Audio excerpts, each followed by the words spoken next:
This man right here is dead because the surgeon removed his liver instead of his spleen.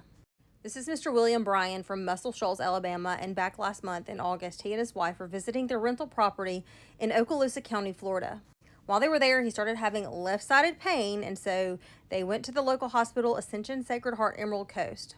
While there, some physicians were wanting to admit him for further testing, further imaging, just to make sure that it was indeed his spleen. Mr. Bryan and his wife were initially hesitant to be admitted into that hospital, but it's reported that this man right here, physician, general surgeon, Dr. Thomas Shaknovsky, along with another physician, convinced Mr. Bryan and his wife to go forward with the hospital admission there at Ascension Sacred Heart Emerald Coast.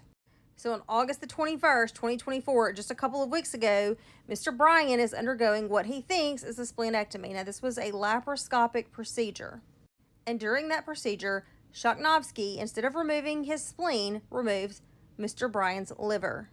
While he's doing that, of course, he has to cut through all of the vasculature to the liver, and that caused Mr. Bryan to bleed to death there on the operating table.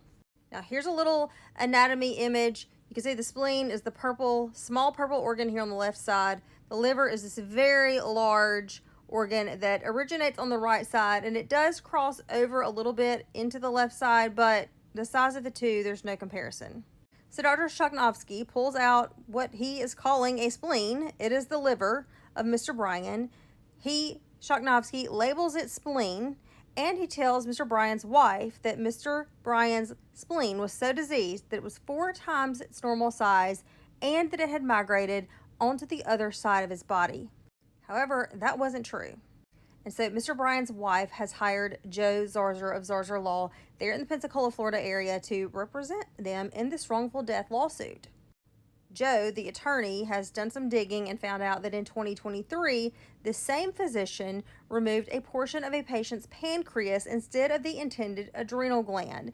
Now, that case was settled in confidence, so we don't really know what the payout was, but I guarantee you there was one. However, Ascension Sacred Heart continued to allow Shaknovsky to practice.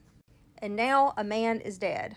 It appears that Shaknovsky had privileges at several hospitals there, kind of in that same Florida Panhandle area. One of those was North Walton Doctors Hospital, but since this story broke yesterday or the day before, they have completely removed him from their website, and it appears that they have also revoked his privileges. I'm not sure if he still is on staff and still has privileges at Ascension Sacred Heart. I would sure hope that he doesn't, because honestly, this is my opinion, but they have some culpability here as well because of the mistake he made last year, and now a man is dead this year. As of right now, those are the only 2 cases that I've heard of involving Dr. Shaknovsky. However, stay tuned. I will be following this case very closely. This is just absolutely heartbreaking. Mr. Bryan died for absolutely nothing except for this man's gross malpractice. Now, I don't know how that is an accident, but we'll see what happens. So if you're not following me, go ahead and hit the follow button. As soon as there are updates, I will come back and share those with you guys.